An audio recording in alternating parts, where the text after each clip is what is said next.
Чаадаеву Александр Сергеевич Пушкин. Любви, надежды, тихой славы недолго нежил нас обман. Исчезли юные забавы, как сон, как утренний туман. Но в нас горит еще желание под гнетом власти роковой, нетерпеливой душой отчизны внемлем призвание. Мы ждем с томлением упования минуты вольности святой, как ждет любовник молодой минуты верного свидания.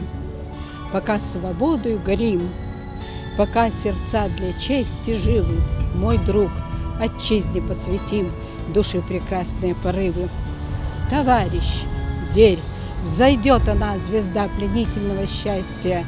Россия вспрянет ото сна, и на обломках самовластия напишут наши имена.